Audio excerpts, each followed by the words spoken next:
장이고요. 예, 강경호입니다. 네, 자, 한 달에 한 번씩 여러분들 뵙고 있는데요. 지금 4달 연속으로, 매달 하고 있는데, 보니까 벌써 17 하더라고요. 17하고. 마우스가 안 나오네. 됐다. 17하고, 지금 4달 연속으로 갑상선 수술에 대해서 말씀드리고 있습니다.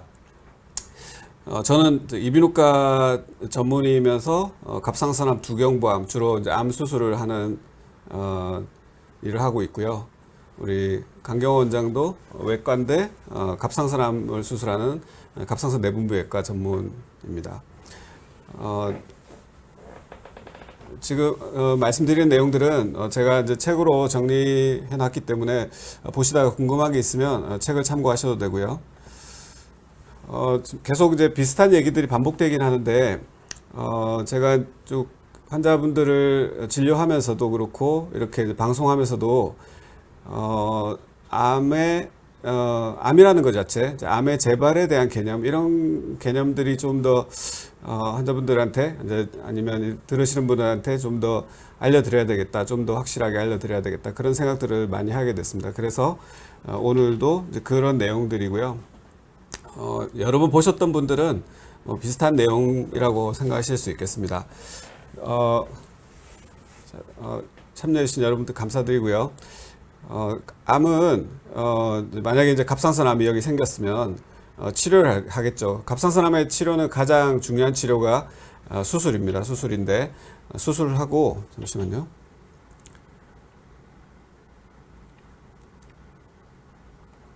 네. 수술을 하고, 치료를 끝내고 추적 관찰을 하게 되는데요. 추적 관찰을 하면 어떤 환자에게는 이제 재발이 발견되고 어떤 환자는 재발 없이 평생 잘 지내게 됩니다. 그러면 어떤 차이가 있어서 어떤 환자한테는 재발이 일어나고 어떤 환자한테는 재발이 일어나지 않을까요? 그 중심에는 미세잔존암이라고 하는 것이 있습니다. 미세잔존암은 추적 관찰을 할 때 여러 가지 검사를 할 때 검사에서 발견되지 않을 정도로 작은 크기의 암이 남아 있는 것을 말하죠. 이 미세잔존암이라고 하는 것은 있는지 없는지를 알 수 있는 방법은 오랫동안 지켜보는 방법 말고는 없습니다. 어떠한 검사를 해도 발견되지 않는 암이기 때문에 그렇습니다. 그래서 암은 재발을 할 수 있는데 재발하는 이유는 미세잔존암이 있어서 재발할 수 있다.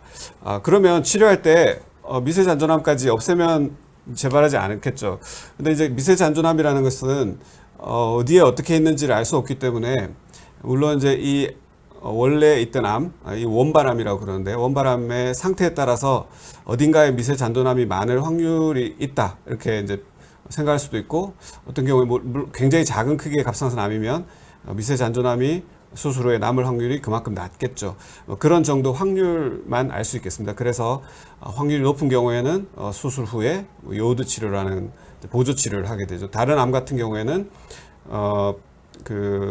항암 치료, 방사선 치료, 이런 치료를 추가해서 미세잔존암이 남아있을 확률이 높은 환자에서 미세잔존암을 없애기 위해서 노력하는 거죠. 그래서 방금 이제 말씀드린 이제 원발암이라고 말씀드렸는데, 암이라는 것은 병기, 1기, 2기, 3기, 4기 이렇게 이제 병기를 나누죠. 이 병기는 예후 예측하는, 그러니까 여기서 예후는 생명에 지장을 주는 정도를 말합니다. 그래서 예후는 크게 3가지를 분석을 해서 예후가 어떨지를 평가하는데요. 첫 번째는 갑상선암 같은 경우에는 갑상선에서 생긴 암의 어떤 상태, 이건 원발암이라고 그러고요.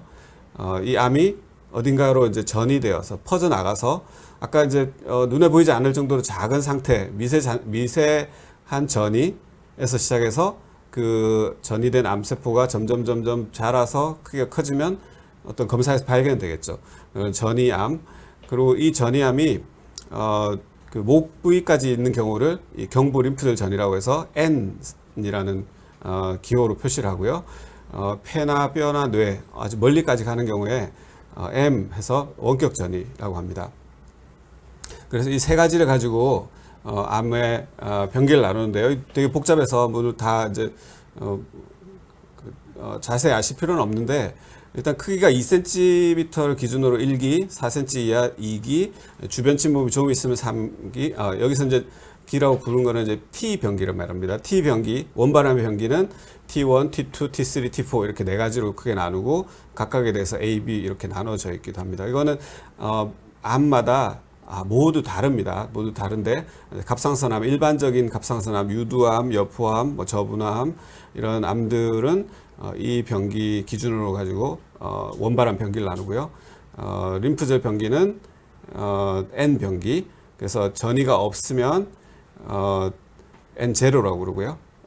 NX는 평가할 수 없을 때 그렇게 부르고, 전이가 있으면 N1A, N1B 이렇게 뭐 가운데 있냐, 멀리까지 갔냐, 측경부까지 갔냐 이렇게 해서 나누고 있습니다. 그리고 원격전이, 뭐 폐전이나 뇌전이가 없으면, 발견되지 않았으면 M0라고 그러고요. 발견된 게 있으면 M1이라고 합니다.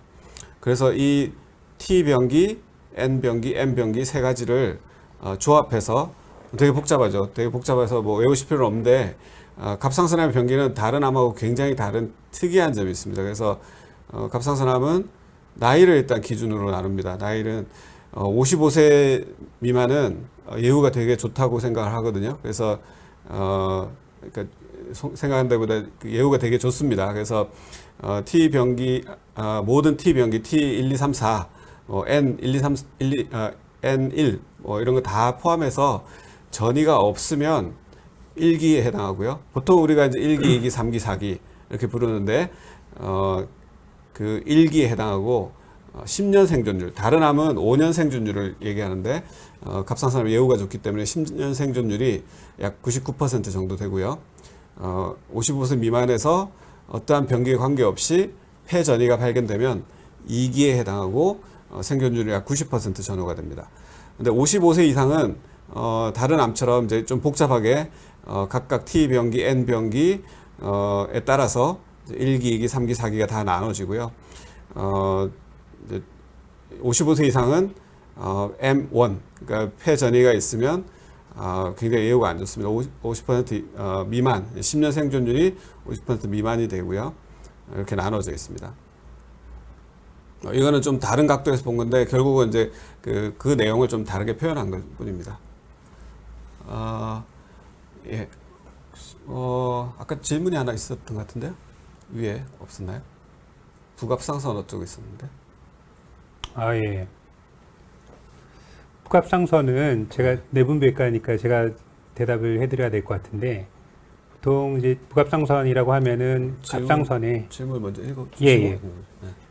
질문 내용이 최근 부갑상선 호르몬이 이상하님 최근 부갑상선 호르몬이 2832 피코그램 퍼 데시리터 나왔어요. 수술까지 가야 하나요? 라고 되어 있었는데, 이 수치만 봐서는 굉장히 심각한 상황이라고 할 수 있는데, 일단 수치가 맞는지 다시 확인을 해봐야 될 것 같고, 부갑상선이라고 하면 갑상선 양쪽에 두 개씩 콩알만큼 작게 붙어 있는 기관인데요. 하는 역할은 이제 칼슘 조절을 하는 역할인데, 이 부갑상선에서도 역시 종양이 생길 수가 있습니다.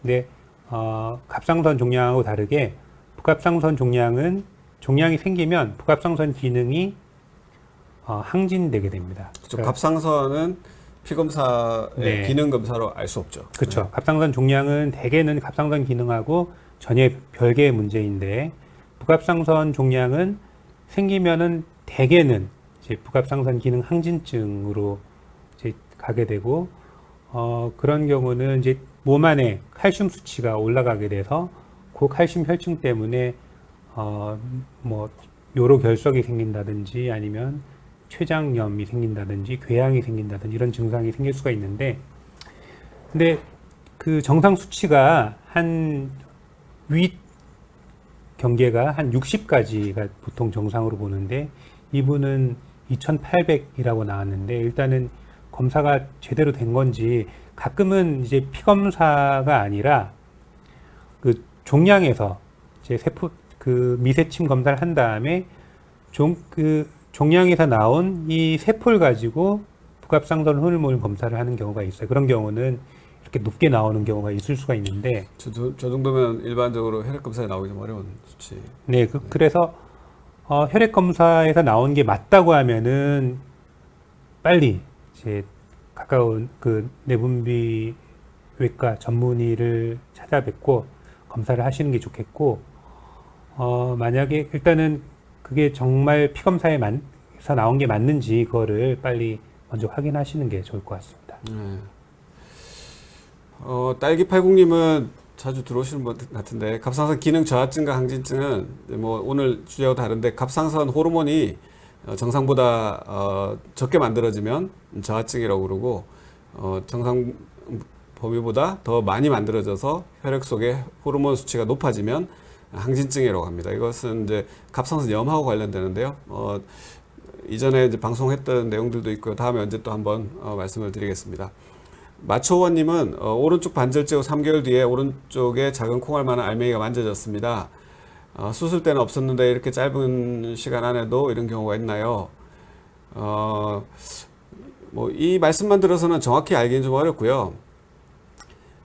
뒤에 제가 말씀드리려고 한 내용 중에 하나인데, 저희 병원에 최근에 한 2주 정도 동안에 재수술을 3케이스 했는데, 그 중에 2케이스는 수술할 때 놓친 게 있어서 수술하고 한 2-3달 내로 재수술을 받으신 경우가 있습니다. 한 분은 지금 이제 수술 대기 중에 있고, 이게 이제 지금 만져지는 알맹이가 그냥 림파선이 그냥 부어 있는 걸 수도 있죠. 수술 네. 관련돼서 부어 있을 수도 있고, 뭐 암하고 관련될 수도 있습니다. 그거는 이제 초음파를 보면 금방 알 수 있거든요. 초음파를 봐서 암하고 관련되면은 제거하는 걸 고려해야 되는데, 수술 전에 그 초음파 검사하고 CT 검사에서 이렇게 놓치는 경우가 뭐 가끔씩 있습니다. 그래서 그런 경우에는 이렇게 이제 수술한 지 얼마 안 됐는데 재발 소견이라고 듣고 재수술을 권유받게 되는 경우가 있죠.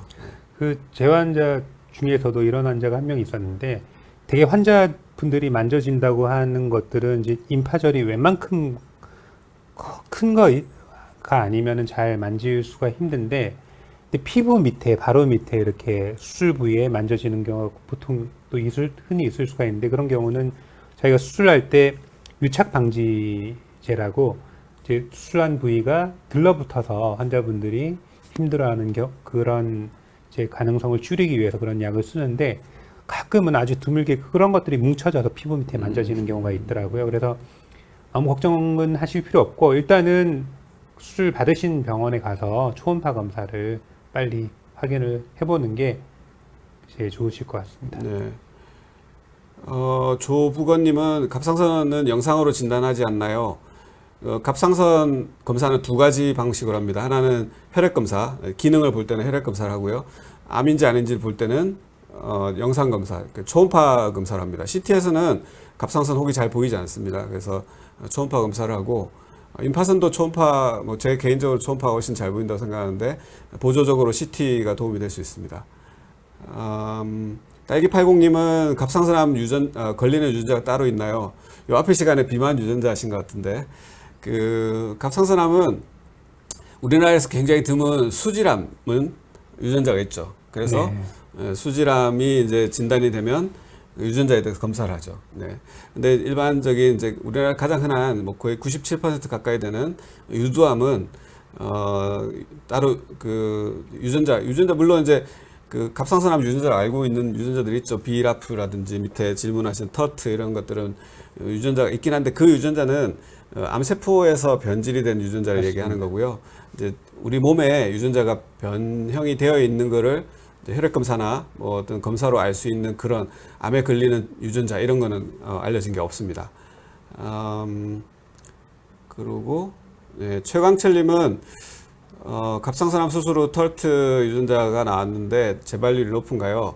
그 털트 프로모트 유전자라고 하는 거에 이제 변이를 검사하는 게 최근에 여러 병원에서 하고 있는데, 재발률도 높고 원격 전이, 폐전이 확률이 높다고 하는 보고가 있습니다. 그래서 요즘은 이제 수술 후에 요오드 치료를 예전보다는 좀 덜 하는 분위기인데, 요오드 치료를 할지 말지를 결정하기 위해서 저 검사, 터트 프로모터 유전자 검사를 하고 저기 변이가 있으면은 조금 더 적극적으로 요오드 치료를 권하는 기준으로 쓰고 있죠. 네. 그리고 소드비 제시카님은 2016년 유두암으로 왼쪽 반질재 후 외래 진료에서 임파선 미세 전이가 있다고 교수님 말씀하시면서 걱정하지 않아도 된다고 하셨고 추적 중에 있습니다. 질문 안 하셨네. 질문이 뭔가요? 이제 적고 계신가요? 걱정 안 해도 되는지 물어보시는 것 같은데요. 어떻게 또 말씀하시나요?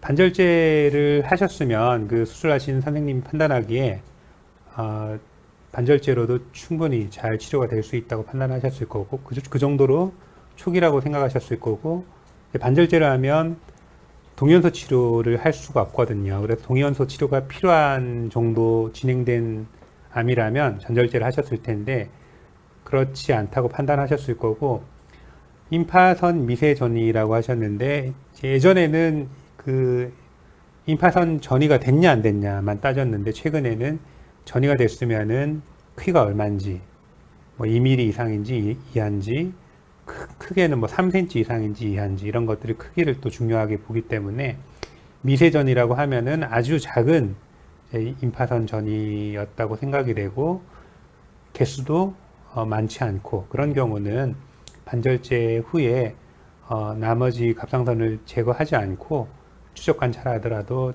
그 재발률이 크게 높지 않기 때문에 걱정을 안 하셔도 될 것 같습니다. 질문이 새로 들어오셨네요. 네. 그래서 그 이번에 검사에서 0.7 같은 질문인가요? 그럼 그러네. 연속적으로 하셨나 봐요. 이제 그 미국 2015년 미국 가이드라인에서는 재발이 발견되었을 때도 천천히 수술하는 걸 권하고 있죠. 근데 그 기준 너무 천천히 하는 것 같긴 한데 그 크기가 이제 임파선에 문제가 생기면 임파선에 안 좋다, 임파선이 문제가 있는 것 같다 할 때 그 임파선은 보통 완전 동그랗게 생기진 않거든요. 보통 이렇게 이제 약간 럭비공 비슷하게 생기거든요.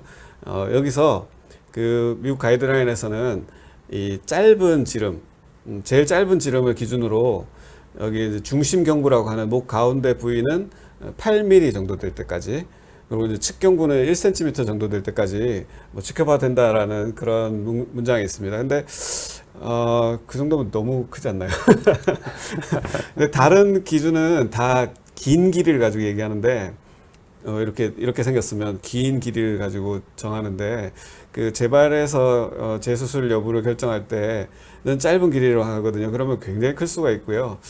이게 이제 딱 하나다 그러면 뭐 그것도 좋은 이제 천천히 하는 것도 좋은 접근 방법일 수 있긴 한데 저는 이제 개인적으로 초음파를 굉장히 많이 하다 보니까 이제 구석구석에 이제 보다 보면 특히 이제 아래쪽 구석에 폐로 들어가는 데서 되게 가까운 위치에 있거나 보이는 뭐 게 여러 개 있다거나 그러면 사실 걱정되거든요. 폐로 들어가 버리면 치료가 잘 안 되니까. 그래서 위치에 따라서 조금 다르게 생각합니다. 그래서 위치가 그렇게 나쁘지 않고 크기가 작고 뭐 굉장히 오랫동안 큰 변화가 없고 그러면 꼭 일찍 서둘러서 제거해야 되는 건 아니고요. 이제 종합적으로 판단해 볼 필요가 있다고 생각합니다. 한두 개만 더 하고 파인애플 딸기님은 왼쪽 목 턱뼈 바로 밑에 누르면 아프고 왼쪽 어깨부터 팔까지 저립니다. 목 디스크 같은데요. 예, 딱 느낌은 목 디스크 같고 뭐 임파선 암은 일단 눌러서 아프지 않습니다. 아프지 않고 암은 통증이 있는 경우는 있을 수 있는데 굉장히 드물고요. 갑상선 암도 대부분은 어떤 뭐 통증이 있거나 증상이 있어서 뭐 알게 되는 건 아니고 뭐가 만져지는 경우, 근데 그거는 굉장히 이제 많이 진행한 경우고요. 대부분은 이제 초음파 검사를 해야지 알 수 있습니다. 조부관님은 갑상선암을 예방하는 방법은 따로 없습니다. 없고 이제 갑상선암은 초음파 검사를 하면 쉽게 알 수 있는데 이제 너무 일찍 검사해서 너무 일찍 수술하는 거에 대해서는 논란이 있기 때문에 아주 작은 거에 대해서는 그냥 지켜볼 수 있다는 생각을 가지고 검사를 하는 것을 권해드립니다. 자, 조금 진행을 하면요. 암의 발생과 전이 이제 그 원발암은 아까 말씀드렸죠. 갑상선에서 생기는 갑상선암은 갑상선에 있는 암 덩어리를 원발암이라고 그러고 그 암이 림프절이나 폐로 전이 되면 그걸 전이암이라고 그러고요. 근데 이제 치료를 끝냈는데 이게 그 어떤 사람은 이제 재발암, 이제 잔존암이라는 표현을 들은 적이 있을지 모르겠지만 수술이나 뭐 치료를 했는데 검사에서 암이 그대로 남아 있는 뭐 일부라도 남아 있는 게 있다. 그러면 이제 이걸 잔존암이라고 그러고 그 검사에서 보이지 않았는데 언젠가 나중에 이제 보이게 되는 그 중간 단계를 아까 미세 잔존암이라고 말씀드렸죠. 미세 잔존암 단계를 거쳐서 시간이 지나서 언젠가 검사에 발견되는 그 암은 재발암이라고 그럽니다. 그래서 이 재발암과 잔존암은 결국은 그 원발암에서 처음 시작한 겁니다. 시작한 건데 치료가 제대로 안 되거나 아니면 너무 병이 심해서 수술로 다 제거할 수 없을 때 잔존암이 남을 수밖에 없는 거고요. 치료를 잘했지만 눈에 안 띄게 남아있는 미세 잔존암이 있을 수 있고 이 미세 잔존암이 시간이 지나면서 계속 자라서 눈에 띄게 되면 재발암이 됩니다. 그래서 요 용어들을 이해하시면 이제 전반적인 암에 대해서 이해가 가능하실 거고요. 근데 어떤 경우에는 이게 재발암인지 새로 생긴 암인지 이게 좀 이제 좀 판단하기 어려울 때가 있습니다. 예를 들어서 자주 예를 드리는 게 만약에 이제 제가 설암 치료를 하니까 설암의 오른쪽 혀에 암이 생겼는데 뭐 1년 뒤에 왼쪽에서 생기면 이거는 이쪽의 암이 이쪽으로 가기 굉장히 어렵거든요. 거의 불가능하거든요. 그래서 확실히 이건 새로 생긴 암. 그래서 2차 원발암이라고 그러고요. 근데 오른쪽에 암이 생겼는데 한 2, 3년 있다가 같은 부위에 또 생겼다. 그러면 이게 새로 생긴 암인지 재발암인지 요거는 이제 좀 판단하기 어려울 때가 있는데 일반적으로 이제 그 이쪽 두경부암은 5년 내로 같은 자리에 생기면 재발이라고 보거든요. 그래서 그 재발암은 수술을 잘 했다고 생각했지만 미세하게 잔존암이 있었고 그게 시간이 지나면서 자라서 그 비슷한 위치에 새로 생기면 그 새로 생긴 게 아니라 재발암이 되는 거죠. 뒤늦게 발견되는 거죠. 근데 이제 만약에 그 갑상선암을 치료하고 났는데 5년 지났는데 다른 부위에 암이 생기면 이거는 재발암인가요? 잔존암인가요? 헷갈리죠. 환자분들도 헷갈리고 설명에서도 헷갈리는데 암은 이제 만약에 그 갑상선암이 치료를 했는데 5년이 지났는데 임파선에서 암이 발견된다. 그러면 이거는 전해암이기도 하고요. 재발암이기도 하고요. 그렇죠. 네. 새로 생긴 암은 아니죠. 새로 생긴 암은 이제 이런 경우가 있죠. 갑상선이 양쪽으로 두 덩어리인데 오른쪽 갑상선암이 한 5mm 정도 돼서 수술을 했습니다. 했는데 한 10년쯤 있다가 왼쪽에 뭐가 보이네. 그래서 이게 암이 이제 확진이 됐습니다. 그런 경우는 오른쪽 암이 왼쪽으로 갔을 확률도 없다고 할 수는 없지만 일반적으로는 왼쪽에 새로 생겼다고 보는 게 합리적이죠. 그렇게 이제 용어들을 정리하시면 되겠습니다. 근데 그 재발을 할 수 있는 위험은 그 이제 암을 치료하고 하면서 이제 그 여러 이제 인터넷 검색하시면 뭐 이제 되게 복잡한데요. 이건 어떤 거냐면 암의 재발 위험을 여러 이렇게 측면으로 평가를 합니다. 그래서 만약에 이제 갑상선 암이 있었는데 전이암, 림프절 전이암이 3cm가 넘는다. 그러면 굉장히 누가 생각해도 재발 가능성이 높겠죠. 치료하고 나서 암이 많이 진행한 상태라고 보니까 그런 것들을 다양한 팩터들을 분석을 해서 이 정도 되면 이런 게 있으면 재발 확률이 얼마나 되는지. 아까 이제 그 T병기, N병기, M병기라고 한 거는 생명에 지장을 주는 정도를 가지고 그 나눈 겁니다. 굉장히 큼직한 거고 지금 여기 나오는 것들은 바로 생명에 지장을 준다기보다는 재발 확률이 높은 거, 뭐 주변 침범이 있었다든지 그러면 당연히 수술을 깔끔하게 하기가 어려워질 테니까 상대적으로 재발 확률이 높고 임파선 전이의 개수가 비율 뭐 이런 것 높다든지 그런 이제 여기도 보면 이제 아까 질문하신 거 나왔죠. 터트 뮤테이티드 하고 비라프 뭐 이런 게 유전자 변이가 있으면 재발 확률이 40% 이상 된다. 이런 내용이 있죠. 그래서 재발 확률을 기존의 연구를 쭉 분석을 해서 이렇게 표 형식으로 표시해 놓은 겁니다. 그래서 이 재발 확률이 높다고 생각하면 아까 재발 확률이 높다라고 생각하는 것은 수술 후에도 미세 잔존함이 남아있을 확률이 높다는 얘기하고 똑같은 얘기고요. 그런 경우에는 수술만으로 치료를 끝내면 이만큼 재발 확률이 높기 때문에 추가적인 치료, 보조 치료, 그러니까 갑상선암에서는 요오드 치료를 하는 것이 더 좋다. 이제 그렇게 이해하시면 되겠습니다. 네, 그 과거에는 이제 재발 위험을 평가를 하는 거를 이제 수술 직후에 수술을 하게 되면 수술한 조직을 가지고 조직 검사를 다 하게 됩니다. 아까 설명하신 것처럼 이제 암이 몇 센치인지, 주변 조직을 뚫고 나갔는지, 아니면 임파절 전이가 있는지, 수면 몇 개인지, 크기는 얼마인지 이런 것들을, 또 최근에는 거기서 암에서 어떤 유전자 돌연변이가 있는지 이런 것들을 종합해서 재발 위험이 얼마고 또 그다음에 사망률이 얼마가 될 거고 이런 걸 평가를 했었는데, 최근에는 또 중요하게 평가를 하는 게 한 번 더 있는데, 그거는 재발 위험이 높은 환자들은 방사성 동위원소 치료를 하게 됩니다. 동위원소 치료를 수술 후에, 대개는 뭐 CT 찍은 환자분은 한 2달, 3달 뒤에 하게 되는데, 동위원소 치료를 한 다음에 저희가 전신 스캔을 하게 되고 또 피검사를 해서 암 수치를 보게 되는데, 근데 수술 직후에 이런저런 위험 요인으로 인해서 재발 위험이 높다라고 판단했는데, 치료가 또 잘 들어서 수술 그 요오드 치료 후에 전신 스캔도 깨끗하고 또 암 수치도 낮고, 그러면은 그때 다시 재평가를 해서 재발 위험이 높지 않겠다라고 판단하고 또 그 검사 강도를 좀 낮게 조절하는 경우도 있습니다. 그래서 네. 2번 평가를 한다. 수술 직후 그리고 동위원소 치료 직후 후에, 이렇게 생각하시면 되겠습니다. 그 하나를 추가하면, 예전에는 이제 여기 굉장히 위쪽에 있긴 한데 익스트라 사이로이달이라고 돼 있는데 이게 네네. 피막 침범인데요. 네. 요 경우에는 재발 위험은 확실히 높거든요. 그래서 이런 게 의심이 되거나 수술 후에 조직 검사에서 나오면 요오드 치료했는데, 아까 여기 보시면 이제 이 원발 암의 병기에 여기는 피막 침범이 예전에는 이 T3에 있었거든요. 없어졌습니다. 그래서 생명에 지장을 주는 예후에는 영향을 주지 않는 걸로. 네. 그래서 피막 침범은 예후와는 일단은 직접 관계는 없고 재발 위험은 높일 수는 있습니다.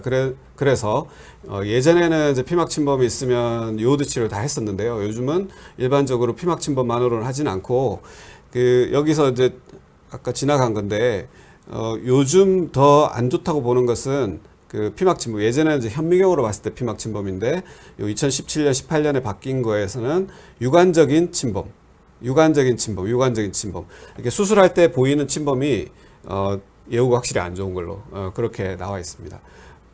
네, 전체적으로 보면 이게 하나의 이제 트렌드라고 할 수 있는데, 과거에는 진행된 암이 많이 나왔기 때문에 치료도 좀 공격적으로 하고, 그 다음에 병기도 좀 높게 매기고 이런 경향이었는데, 최근 점점 이게 조금 다운그레이드라고 해야 되나요? 이게 그래서 병기도 예전에는 현미경으로 뒤져봐서 이게 피막을 뚫고 나가는지 안 뚫고 나가는지 자세히 보고, 그래서 병기도 바꿔서 매기고 했었는데, 최근에는 그런 것들이 말씀하신 것처럼 이제 그 생존율에 크게 지장을 주지 않고 유관적으로 근육을 확실하게 침범한 경우에만 영향을 주는 것 같다라고 해서, 현미경적인 침범은 다 무시하고 유관적인 확실한 침범이 있을 때만 병기를 올려주고, 그리고 예전에는 T3가 스테이지 3로 분류됐었는데 지금은 이제 스테이지 2로 분류가 되고, 55세 이상일 그렇죠. 때 나이도 T3가 스테이지 맞습니다. 2죠. 낮아졌고요. 그 기준도 네. 나이가 예전에는 45세 기준이었는데 지금은 55세로 또 올라갔고, 그래서 네. 조금 이제 치료를 조금 제한적으로 하는 쪽으로 바뀌는 것 같습니다. 좀 덜 하는 쪽으로 바뀌어서, 네. 예전에는 1cm만 넘어도 갑상선을 다 떼는 게 맞습니다. 표준적인 네. 치료였고, 현미경 검사를 해서 현미경적으로 피막 침범이 있으면 요오드 치료하는 게 일반적인 치료였는데, 요즘은 그걸 그 피막 침범, 현미경적 피막 침범은 무시하고 수술 전에 평가를 하죠. 이 정도면 요오드 치료를 할 필요가 있을까를 먼저 평가하고, 거기에 따라서 갑상선을 다 뗄 거냐, 반을 살릴 거냐 이제 그런 판단을 미리 하게 되는 거죠. 네. 물론 아주 드물게는 수술 중에 이제 유관적인 침범이 뚜렷하게 있으면 수술 중에 방침이 바뀌는 경우도 있지만 일반적으로는 수술 전에 수술 범위를 먼저 정하게 됩니다. 마초원님은 갑상선 반절제하고 갱년기하고는 관련이 없고요. 요거는 이제 뭐 생리불순과 근육통, 무기력증 이런 것들은 뭐 직접 관련이 없을 것 같습니다. 수술한 지 오래되셨고요. 그래서 산부인과 쪽에서 호르몬 검사 해보시고 갑상선 기능 검사를 해보시고 네. 정상이라고 해도 그게 완전히 그냥 정상 범위인지 뭐 좀 다양하거든요. 그래서 뭐 그런 거에 대해서 조금 더 정밀하게 검사해 보시면 도움이 될 것 같습니다. 수술 후에 피로 호소하시는 분 많으시죠? 별로 없는데요. 네. 수술에 피로 호소하시는 분은 예. 일단 반절제는 굉장히 드물고 전절제 후에 직후에는 사실 많지 않은데 전절제하고 요오드 치료까지 하신 다음에 만성 피로를 느끼시는 분들이 좀 있고요. 네. 그 통계적으로 한 5% 정도 되는 걸로. 그 갑상선 호르몬하고 이제 여성 호르몬하고 관련이 있긴 있는데요. 이제 갑상선 호르몬이 많이 나오는 거를 항진증이라고 하고 적게 나오는 건 저하증이라고 그러는데 항진증이 있는 경우에는 생리 주기가 불규칙해지고 이런 증상이 생길 수가 있는데 수술 반절제하고 정기적으로 피 검사를 한다고 하면 일단은 갑상선 기능은 잘 유지를 하고 있다고 전제를 하면 갱년기와는 크게 상관이 없다고 볼 수 있는데 근데 이후에 뭐 호르몬 억제 요법을 한다든지 해서 또 아니면 기능 저하증하고 관련해서 또 고지혈증 있는 분들은 스타틴 계열 약물 많이 쓰는데 그런 것들이 또 베타 블라커도 근육통 혹은 피로감하고 관련이 있는 걸로 또 이제 보고되어 있고 그리고 또 다른 내분비계 질환이 또 같이 왔을 수도 있으니까 일단은 근육통이 있다고 하면 추가적으로 이제 전반적인 내분비 검사를 호르몬 검사를 쭉 받아보시고 또 스타틴 계열 약물을 쓰고 있다고 하면은 처방하신 선생님하고 상의를 좀 해보시는 게 좋을 것 같습니다.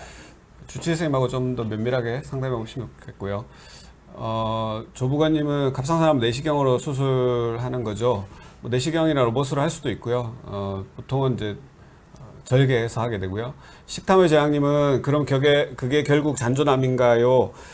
그렇죠. 아까 이제 어디 갔냐? 그래서 잔존암은 수술이나 하여튼 치료 직후에 검사해서 확인되는 남아있는 암을 얘기하는 겁니다. 그리고 그게 보이지 않는 정도일 때는 미세 잔존암이라고 부르고요. 어쨌거나 이제 장기적으로 이런 게 남아있기 때문에 재발이라는 상황이 되는 거고 재발에 대해 치료가 필요하게 되겠습니다. 최광철님은 폐 원격 전이는 생명에 많은 영향이 있나요? 아까 여기 보시면 55세 미만은 폐 전이가 있어도 심전 생존율이 90% 정도 되고요. 55세 이상은 폐 전이가 있으면 M1이면 생존율이 50% 미만이 됩니다. 왜 이제 치료가 어려운 거는 임파선에 전이가 있을 때는 수술로 제거가 가능한데 폐에 생기는 원격 전이는 보통 한 덩어리 이렇게 가진 않고 동시에 여러 개가 생기거든요. 그런 경우에 수술로 제거할 수가 없습니다. 제거할 수가 없고 요오드 치료만 가지고 치료할 수 있고요. 요오드 치료에서 듣지 않는 경우에는 현재까지는 좋은 치료법은 없고 분자 표적 치료라고 해서 마지막 단계에서 생명 1년 반 정도 연장해주는 아주 마지막 단계 약물이 한 가지 더 있긴 합니다. 그래서 일단 폐전이가 안 생기는 게 좋은데 이제 장기간 지켜봐야 되는 거죠. 자, 오늘도 시간이 좀 빠듯하네요.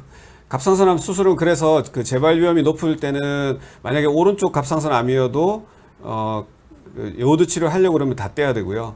요오드 치료가 필요 없으면 절반만 떼는 수술을 하게 되고 그 전절제를 하게 되면 요오드 치료가 가능해서 재발을 줄여주는 치료를 하는 거고 전절제를 하게 되면 추적관 치료가 좀 쉬워집니다. 쉬워지고 대신에 이제 호르몬을 꼭 복용해야지만 살아갈 수 있고 갑상선암 반절제 수술은 그 재발을 줄여주기 위한 보조 치료를 못하기 때문에 재발 가능성은 상대적으로 높을 수 있지만 워낙에 재발을 해도 심각하지 않을 만한 대상에 대해서 반절제를 하는 거기 때문에 재발에 대해서 너무 크게 걱정하실 필요는 없지만 정기적으로 잘 관찰하셔야 되고요. 근데 이제 전절제를 한 경우보다는 재발을 추적 관찰하는 게 특히 혈액 검사에서는 확인할 수 없고 전절제를 하면 혈액 검사에서 확인이 됩니다. 갑상선 호르몬을 복용하는 경우는 꼭 복용해야 되는 경우는 한 15% 정도에서 복용하고요. 일부 병원에서는 재발 억제해주는 목적으로 호르몬제를 일부러 많이 복용하기도 합니다. 거기에 대해서는 논란이 좀 있습니다. 림프절 제체술은 이제 만약에 그 암이 갑상선 주변에만 전이가 의심이 될 때는 이 중심 경부 림프절 수술이라는 걸 하게 되고요.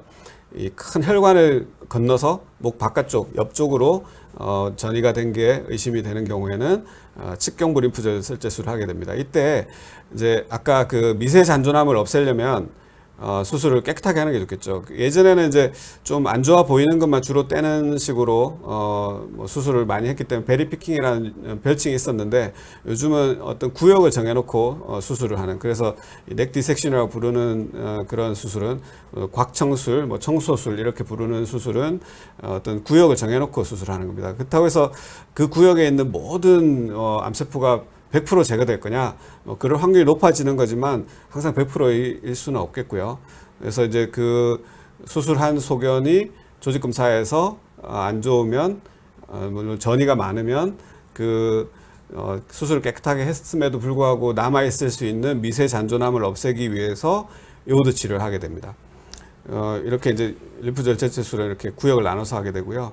근데 이제 그 미세 잔존암을 없애기 위해서 수술을 깨끗하게 하면 할수록 재발을 줄여줄 수는 있지만 그 반대로 합병증이 생길 수 있겠죠. 이 이제 감각 이상이 일단 생길 수 있고 림프절 절제술이라고 하는 것은 림프절이 포함되어 있는 지방층을 제거하는 거라서 수술 후에 근육 유착이 어느 정도 다 생기고요. 심한 경우에 이제 어깨 움직임이 불편하다든지 지방층이 한 층이 없어지기 때문에 미용적으로 변화가 생기고 림프액이나 이런 유무액 관련되는 합병증이 생길 수 있습니다. 그래서 이건 아까 처음 보여드렸던 건데 치료를 했는데 어떤 사람은 재발하고 재발하지 않는 것은 미세 잔존암이 있냐 없냐의 차이이고요. 그래서 재발을 한다는 것은 미세 잔존암이 크기가 점점 커져서 눈에 띄게 되는 거고요. 그래서 재수술을 재수술을 위해서 상담하기 위해서 저희 병원에 이제 굉장히 많이 오시는데 크게 재수술은 크게 뭐 여러 가지 이제 나눌 수 있는데요. 수술했던 부위의 재발인 경우가 있고 수술을 하지 않았던 부위의 재발인 경우가 있는데 수술하지 않았던 부위의 재발 중에 상당히 많은 부분은 잔존암인 경우가 있습니다. 이 잔존암은 아까 일찍 그 질문에 나왔지만 수술했는데 뭐 3개월, 6개월, 1년 뭐 이 정도 됐는데 임파선 전이가 꽤 크게 있다. 그러면 일반적으로는 갑상선암이 진행되는 속도가 있기 때문에 1년 사이에 없던 게 뭐 이전 검사에서 잘 보이지 않았던 게 보일 정도로 커지긴 되게 어렵고요. 그때 검사에서 놓친 거일 확률이 매우 높고 실제로 타 병원 자료를 가지고 오시면 제가 다시 보면서 이게 놓친 거라는 얘기를 이제 해드리죠. 그래서 그런 경우는 실제로는 재발이라기보다는 잔존암을 좀 뒤늦게 치료하는 거죠. 근데 다른 암과 달리 갑상선암은 조금 늦게 치료를 해도 예후에 대개는 큰 지장은 없습니다. 그렇죠? 네. 그렇게 이제 수술했던 부위에 재발을 할 수 있고 수술하지 않았던 부위 재발할 수 있는데 수술했던 부위의 재발을 줄이려면 수술할 때 그만큼 열심히 제거하면 되는데 아까 말씀드린 대로 깨끗하게 하려면 할수록 합병증의 빈도는 높아질 거고 수술하지 않았던 부위의 재발을 줄이려면 첫 번째 수술할 때 수술 범위를 넓게 하면 그만큼 수술하지 않았던 부위가 없어지니까 그만큼 수술하지 않았던 부위의 재발은 줄어들겠죠. 근데 그것도 마찬가지로 그만큼 뭔가 잃는 게 생기겠죠. 그래서 첫 번째 수술을 할 때 어디까지 할 건지, 어느 범위까지 할 건지, 얼마나 깨끗하게 할 건지 굉장히 고민을 많이 해야 됩니다. 그래서 저는 이제 그 두경부암을 같이 치료하다 보니까 그런 고민을 굉장히 많이 하게 돼서 제 개인적으로는 환자분들한테 일단 그 임파선 수술을 할 때는 그 두경방 같은 경우에는 99%를 없애기 위해서 노력을 하는 정도로 수술을 하고 갑상선암은 한 90%에서 95% 정도를 없애기 위해서 노력을 한다. 왜냐하면 그 5% 10% 차이가 그 수술 후 하고 나서의 삶의 질에 아주 큰 차이를 보이거든요. 유착이라든가 이런 게. 그래서 그런 조금 개념을 달리 치료를 하고 있습니다. 혹시 뭐 하실 말씀? 예. 추가로 말씀드리면 이제 그 두경부암하고 이제 갑상선 유도암하고는 성질이 아주 다른 암이고, 갑상선 암에서는 이제 아까 말씀하신 게 유착이 많이 생긴다고 하셨는데, 근막 두경부암에서는 근막까지 다 제거를 그렇죠. 일반적으로 하고, 근막을 제거하죠. 그리고 피부로 가는 감각신경들도 그거는 요즘 다 제가 안 합니다. 요즘 안 합니까? 예전에 안 다 한 지 했다만. 10년 더 됐습니다. 그래서 아직도 그런, 그거 제가 예. 하시는 분이 있어서 좀 안타깝게 생각하는데, 그게 감각신경은 제거하지 않아도 이후에 지장이 없다는 논문이 굉장히 많습니다. 네. 그래서 그 순위를 물론 뭐 깨끗하게 수술하는 거를 우선순위로 둬야겠지만, 그러면서도 동시에 수술 이후에 환자의 삶의 질, 기능도 동시에 고려를 해서 근막도 좀 남겨놓고 수술하더라도, 그리고 아까 말씀하신 것처럼 감각신경들도 가능한 보존하면서 신경 써서 수술하면 얼마든지 또 좋은 결과를 얻을 수 있으니까, 그렇게 이제 저희가 경험이 있으신 분들은 그런 것까지 잘 기술을 동원해서 그렇죠. 생존율 그리고 환자의 삶의 질 두 마리 토끼를 동시 잡을 수 있다고 네. 생각을 합니다. 그렇죠. 그 다른 암에 비해서는 갑상선암은 그 예후가 매우 좋기 때문에 이 삶의 질에 대해서 꼭 고려를 하면서 치료를 할지 말지, 치료를 얼마나 열심히 할지 이런 걸 정해야긴 해야 됩니다. 맞습니다. 자, 그리고 이제 또 다른 관점에서 보면 갑상선암 재발 재수술은 국소 재발, 림프질 재발, 원격 재발 이렇게 이제 나눌 수 있습니다. 국소 재발은 그 아까 이제 원발암이 있던 부위, 그 부위에서 재발하는 겁니다. 그래서 갑상선이 있던 부위, 갑상선이 있던 부위, 갑상선이 있던 부위, 그래서 후두를 침범해서 재발하거나 기관, 숨쉬는 기도를 말합니다. 그리고 식도, 뭐 성대신경 이런 부위에 재발하는 경우를 국소 재발이라고 하고요. 림프절에서 재발하는 경우, 뭐 그 수술을 했지만 생길 수도 있고요. 그래서 중심경부나 측경부에 재발할 수 있고, 원격에서 재발할 수 있습니다. 이렇게 이제 나눌 수 있고, 재발을 하게 되면 아까 이제 계속 요오드 치료 얘기가 나왔었는데, 요오드 치료를 그 처음에 반절제 수술을 하게 되는 경우는 수술하고 그러니까 그 예후가 좋을 걸로 생각하기 때문에 요오드 치료까지 필요 없다고 생각해서 갑상선의 절반을 제거하고 절반을 남겨놓은 건데, 만약에 이런 상황에서 재발을 하게 되면 이때는 이제는 요오드 치료까지 하는 게 더 좋지 않을까, 예후에 삶의 질도 고려하면서 예후에 더 좋은 치료가 어떤 것일까 고민을 하고, 요오드 치료를 하기로 하면 이제 재발했을 때 그 재발한 부위 수술도 하고요, 남아있는 갑상선도 마저 떼게 됩니다. 요오드 치료를 위해서 남아있는 갑상선에 아무런 문제가 없어도 그 수술을 잔여 갑상선 절제 수술이라고 하고요. 이것은 요오드 치료 목적으로 하는 겁니다. 질문이 네. 마초원님은 반절제 수술 후에 정기 검사는 얼마에 한 번 하나요? 피 검사 초음파. 저희 병원은 6개월에 한 번씩 한 2년 내지 3년 정도 하고요. 2, 3년 후에까지 별 문제 없으면 1년 간격으로 그렇게 하고 있습니다. 뭐 병원마다 약간씩 다를 수 있습니다. 네. 그리고 처음 암이 얼마나 진행됐는지에 따라서 또 네. 간격을 조절할 수가 그렇죠. 있고요. 반절제면 아주 심각하지 않으니까 네. 일단은 이제 그렇게 생각하고, 제가 아까 2년, 3년 한 거는 이제 미세전 아니 저기 수술하고 나서 조직검사에서 전이소견에 있었던 분들은 조금 오랫동안 자주 보시기를 원하시기 때문에 한 3년 정도까지도 6개월 간격으로 많이 보시게 되고, 전이소견이 하나도 없는 분들, 그런 분들은 조금 일찍 1년에 한 번씩 그렇게 하게 됩니다. 마지막 토픽인데, 그 이제 재수술을 할 때 특히 그런데 이제 갑상선 수술하고 나면 목소리가 나빠지는 분들이 있죠. 목소리 변화는 왜 생기냐? 이제 목소리 변화는 우리 갑상선의 안쪽으로, 성대는 갑상선보다 더 위쪽에 있는데 성대로 가는 신경이 머리에서 나와서 가슴으로 왔다가 거꾸로 올라가서 갑상선 안쪽을 지나서 성대로 들어가게 됩니다.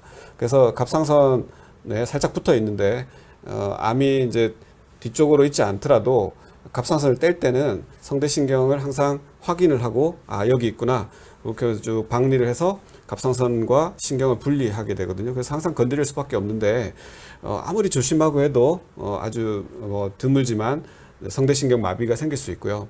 그래서 생기는 확률이 있고 성대신경은 멀쩡해도 이쪽에 앞쪽에 수술을 하게 되면 이 후두를 움직이는 근육 이런 것들에 어떤 손상이 있다든지 아니면 유착이 생기든지 그러면 목소리에 변화가 생깁니다. 지난주에 제가 했던 분 중에 네. 다른 병원 수술하셨는데 여기 유착이 되게 심하게 생기셔가지고 흉터가 이렇게 생기고 고개에 이렇게 붙어 있었어요. 이렇게 튀어나와 있고 그래가지고 말을 할 때 이게 안 움직이는 거예요. 그래서 이만큼 잘라내고 속에 이제 유착 박리를 하고 했는데 일주일 만에 오셨는데 목소리가 많이 좋아지셨다고. 이게 움직이기 시작해가지고 근육하고 피부랑 같이 근육하고 꼬매진 피부하고 건가요, 붙어 이게? 있었던 거를 떼준 거죠. 가끔 그런 일이 생깁니다. 네. 그래서 이게 유착이 안 생기도록 노력을 하지만 그럼에도 이제 어떤 분들한테 생기고 제가 지금 말씀드린 환자분도 유착 방지제도 넣고 뭐 다양한 네, 네. 조치를 해도 또 어느 정도는 생길 맞습니다. 확률이 있습니다. 그래서 초기에 운동도 많이 하고 스트레칭도 많이 하고 이제 제가 이제 그 소염제 같은 거 주사도 놓고 네. 그래서 유착이 빨리 진행되지 않고 아물게끔 노력을 많이 하거든요. 네. 그러면 상대적으로 훨씬 덜 생깁니다. 맞습니다. 그래서 저희 병원에서는 수술하고 나서 목 운동하고 호흡하고 뭐 이런 마사지하고 이런 거를 전문 재활치료사가 하고 있거든요. 네, 네. 그런 것들이 이런 이제 장기적으로 목소리가 나빠지는 유착이 생기고 나빠지고 이런 거를 예방하는 데 확실히 도움이 됩니다.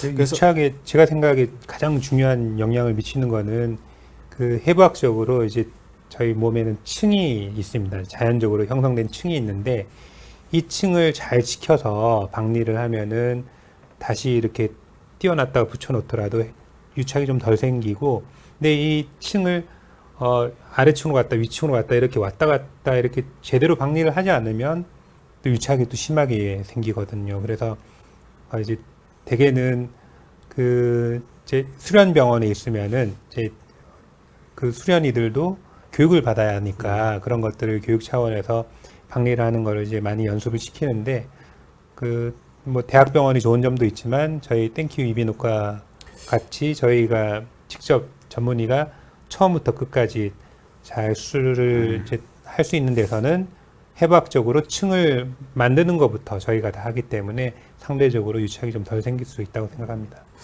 그 아마도 제가 예로 든 그분은 이제 이렇게 피부 봉합을 할 때 네. 피부층하고 아래층하고 아래층 같이 꿰매서. 같이 예, 꿰맸을 예. 확률이 그랬을 높죠. 수 있어요. 예, 그러면 이제 붙어버리거든요. 그래서 문제 생기는 게 의심이 되면 조금 일찍 뭔가 좀 맞습니다. 손을 쓰면 또 도움이 될 수 있습니다. 그래서 이제 지금 말씀드리는 이유는 이제 재수술 관련해서 그 갑상선이 멀쩡하고 이제 지금 말씀드린 어떤 막 구조에 있어서 박리가 잘 되는 상태, 첫 수술 때는 그런 상태임에도 불구하고 성대신경을 박리할 때 문제가 생길 수 있고 마비가 영구적으로 생기는 경우도 한 1% 이내로 있을 수 있거든요. 근데 만약에 이제 재발을 했는데 아까 말씀드린 국소 재발, 갑상선이 있던 부위에 재발하거나 아니면 그 근처에 있는 중심경부 림프절에서 재발을 하면 제일 많이 걱정을 하시는 게 이제 수술하고 나서 목소리가 나빠지지 않을까. 네. 그런 걱정을 많이 하시거든요. 그래서 제가 이 프로에서 말씀드린지 모르겠지만 제가 엄청 유명한 가수분을 수술을 했는데 네네네. 재수술을 하게 됐는데 고민을 정말 많이 했습니다. 정말 많이 하면서 그때 이제 갑상선암 수술과 그 삶의 질과 그래서 어떤 극단적인 그 고민을 했냐면 제가 이 유명한 가수분을 수술을 했는데 노래를 못해서 30년을 사는 거하고 그냥 노래를 잘하면서 10년 살고 돌아가시는 거하고 제가 결정할 수는 없지만 그 첫 수술이 아니고 두 번째 수술 두 번째 때 수술. 하신 거죠? 네. 네. 그래서 엄청나게 고민을 하고 그래서 저는 후자가 더 만약에 저라면 후자를 선택하지 않을까 그런 고민을 했던 적이 있습니다. 어쨌거나 이제 그런 가수분들은 재수술은 굉장히 위험합니다. 맞습니다. 위험하고 네. 그분은 다행히 이제 또 다른 방법들이 있어서 이 국소 재발이 아니었고요. 갑상선이 남아 있는 걸 어떻게 할 건지에 대한 고민이었고 남아 있는 갑상선을 그래서 수술하지 않고 요오드 치료를 좀 더 네. 해서 없앴고요. 측경부의 림프절 전이로 재발했기 때문에 그거에 대해서만 깔끔하게 제거해서 요즘 노래를 아주 잘 하고 계십니다. 그 알려진 거랑 조금 다르네요, 내용이요. 어떻게 알겠어요? 이런 얘기는 뭐 하면 안 될 것 같습니다. 근데 더 이상.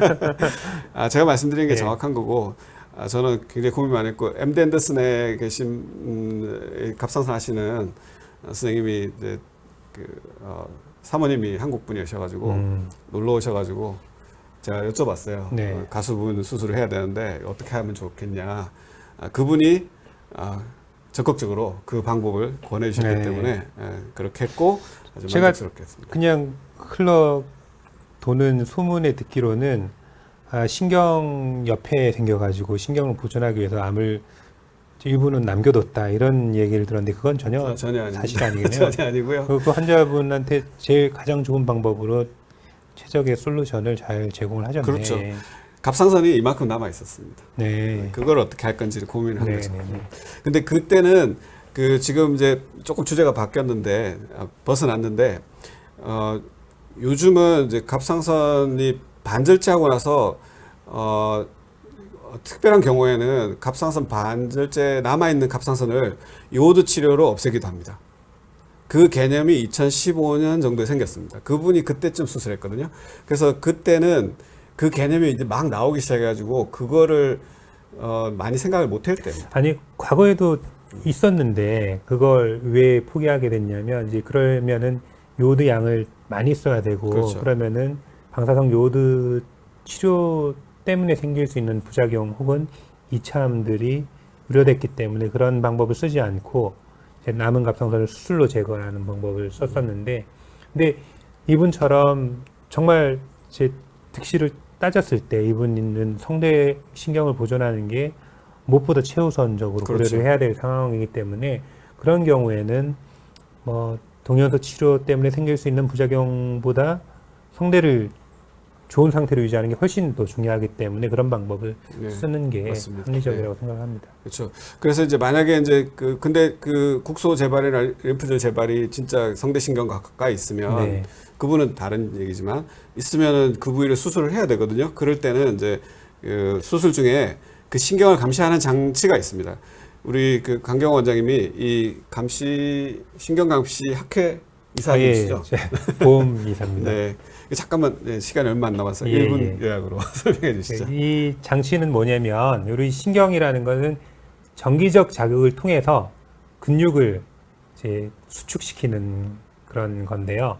근데 이 성대라는 것도 여러 가지 근육으로 이루어져 있는데 성대 신경이 정기적 자극이 전달이 되면 이 성대에 있는 근육이 수축해서 목소리를 낼 때는 성대가 가운데서 만나고 숨을 쉴 때는 옆으로 벌어져 있고 이렇게 되는 건데 그거를 이제 저희가 수술할 때 이 성대신경이라는 게 한 1, 2mm 정도 굉장히 얇은 신경이고 또 그 갑상선으로 가는 혈관들하고 여기저기 이렇게 얽혀 있기 때문에 신경을 웬만큼 써서는 잘 이게 보존을 깜빡도 이제 방심하면은 또 실수하는 경우도 있고 그러면은 신경이 다치게 되는 경우도 있고 그렇습니다. 그래서 신경을 직접 이제 자르는 경우도 있을 수 있는데 그런 경우는 아주 심각하고 굉장히 드문 경우고 그거보다 더 흔한 경우는 뭐냐면 이 신경은 잘 연결되어 있는데 이 신경이 아까 1, 2mm 정도 얇기로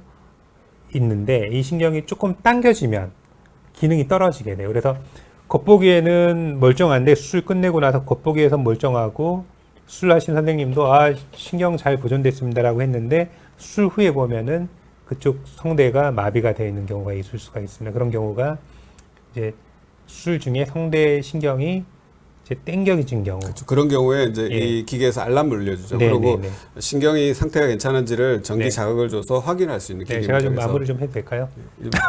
시간이 얼마 안 남았어요. 시간 얼마 남았네요. 네. 죄송합니다. 그래서 이제 그런 경우를 수술 중에 육안으로 알아차리는 경우가 10%밖에 안 된대요. 손상이 있는 경우에도. 근데 그런 경우에 이 신경 감시를 쓰면 전기 자극을 주면 이제 성대로 가는 근육들이 전기 자극으로 전달이 되는 게 여기 보는 것처럼 그래프로도 보이고 알람 띠띠띠띠 알람으로도 울리고 그래서 그 수술 중에 실시간으로 신경 기능을 계속 체크를 하면서 수술을 시행할 수가 있습니다. 그래서 이런 걸 쓰면 한 연구에서는 이제 그 성대 신경 손상, 일시적인 성대 신경 손상을 줄일 수 있는 걸로 되어 있어서 특히 이제 재발돼 있거나 아니면 갑상선이 아주 크거나 암이 심하거나 그리고 목소리를 자주 쓰시는 직업적으로 그런 분들 수술에서는 이런 장치를 활용을 하는 것이 도움이 된다고 할 수 있습니다. 그래서 시간이 얼마 없어서 질문 마무리하면요. 네. 마초님은 성대마비가 1년 3개월 됐는데 회복이 가능하냐? 저는 제 환자 중에 1년 만에 돌아온 경우 한 케이스 있었고, 근데 보통 1년 반 정도 지나면 돌아오지 않는다고 보통 생각을 합니다. 물론 검사해서 돌아올 가능성이 있는지 확인할 수 있긴 한데 크게 의미는 없고요. 1년 반이 지나도 좋아지지 않으면 이제 목소리가 좋지 않다는 거가 이제 불편하면 그거에 대한 치료를 할 수 있습니다. 성대 주입술 말고도 다른 수술적인 방법도 있거든요. 그래서 불편하시면 내원해서 확인하시면 좋겠고요. 딸기80님은 갑상선이 혹이 있어서 지켜보자 할 경우에 혹이 커지거나 수술해야 되는 경우 물론 있죠. 그 암이 진단된 경우에도 작을 땐 수술을 하지 않지만 크기 변화를 봐서 크기가 커지거나 전이 소견이 발견되면 수술하게 되고요. 딸기80님은 뭐 로봇 수술이나 이런 것은 그 기준은 환자의 선택입니다. 선택인데 예, 그래서 선택이 맞습니다. 네. 다른 장점은 별로 없고요. 상처를 다른 부위로 옮겨주는 장점은 있습니다. 네, 그래서 오늘 시간이 빠듯해가지고 혹시 다른 질문 하실 게 있으면 저희 네이버에서 카페에서 땡큐서울 비누과 땡큐서울을 검색해서 오셔서 질문하시면 성의껏 답변해드리고 있습니다. 오늘 참여해주신 많은 분들께 감사드립니다. 감사합니다. 다음에 뵙겠습니다.